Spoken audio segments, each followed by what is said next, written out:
एक अजामिल नाम का ब्राह्मण था, बड़ा सत्संगी, बड़ा विवेकी, बड़ा बुद्धिमान, बड़ा भजनानंदी।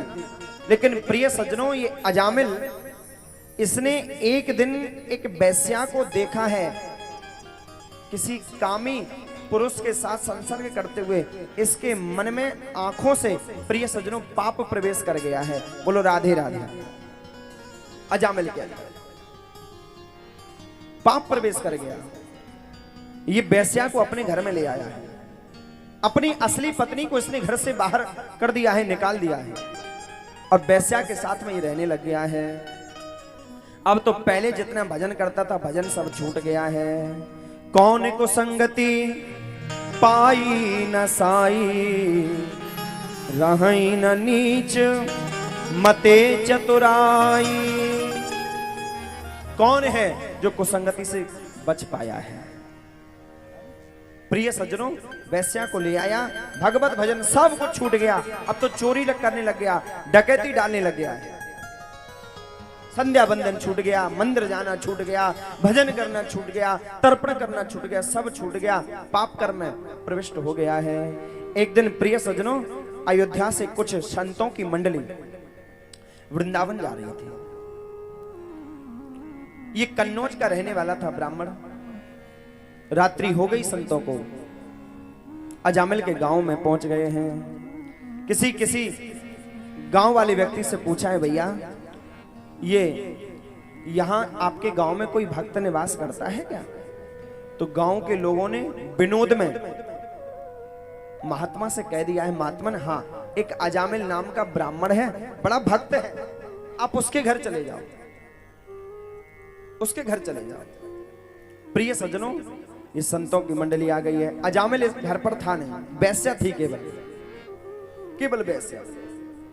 अजामिल के घर के बाहर जगह पड़ी थी, बरगद का वृक्ष लगा हुआ था, छांव में बैठ गए हैं। दो संत गए हैं द्वार पर, दरवाजा खटखटाया है, वैश्या ने दरवाजा खोला है। और प्रिय सज्जनों, जैसे ही दरवाजा खोला है, संतों को देख करके अचंभित रह गई है वैश्या।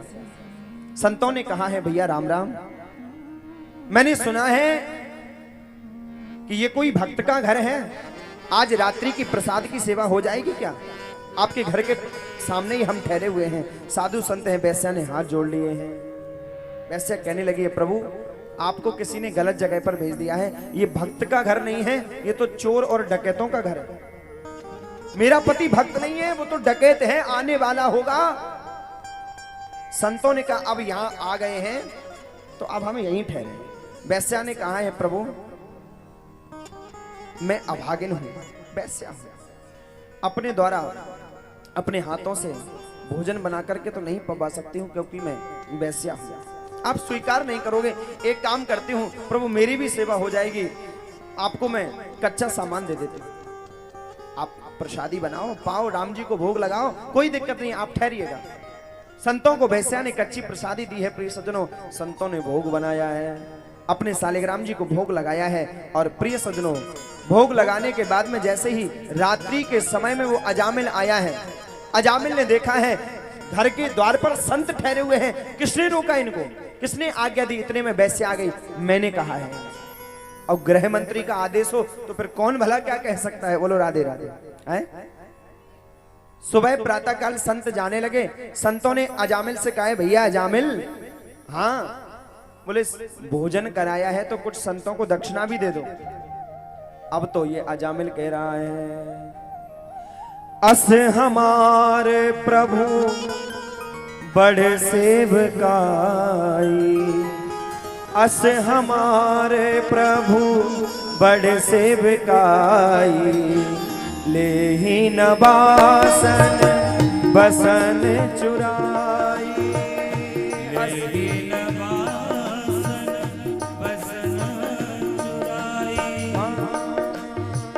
अस हमारे प्रभु बड़े सेवकाई, अस हमारे प्रभु बड़े सेवकाई, ले ही न बासन बसन चुराई, ले न बासन बसन चुराई, श्री राम जय राम, आइए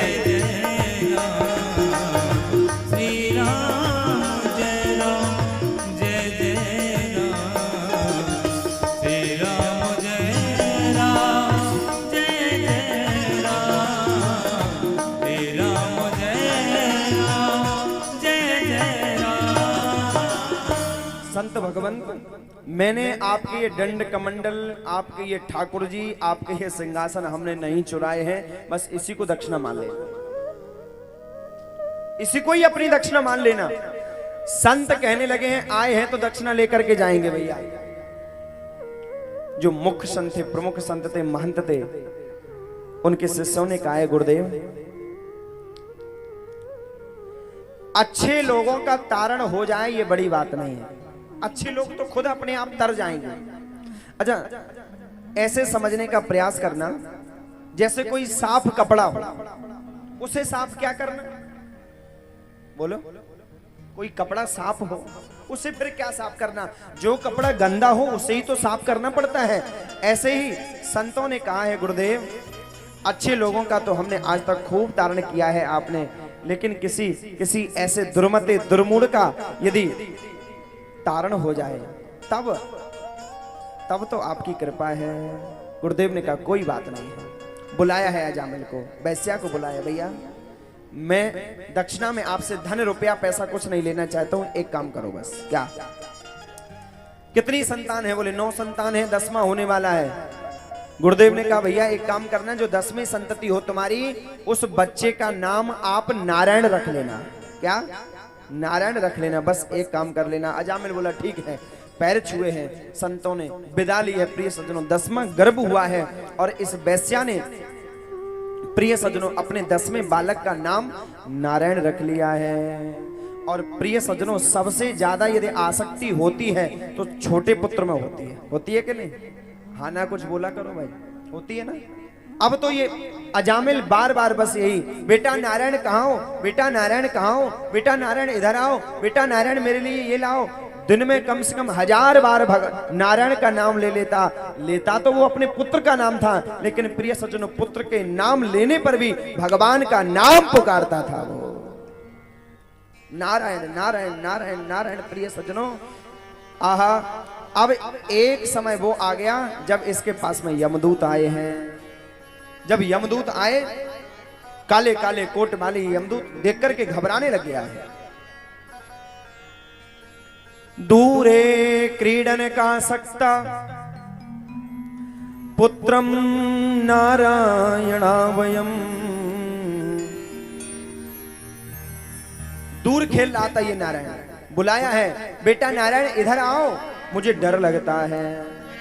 इतने में सुन लिया है विष्णु दूतों ने, और कहा है अंत समय में कोई भगवान के नाम को पुकार रहा है। तुरंत विष्णु दूत भी आ गए।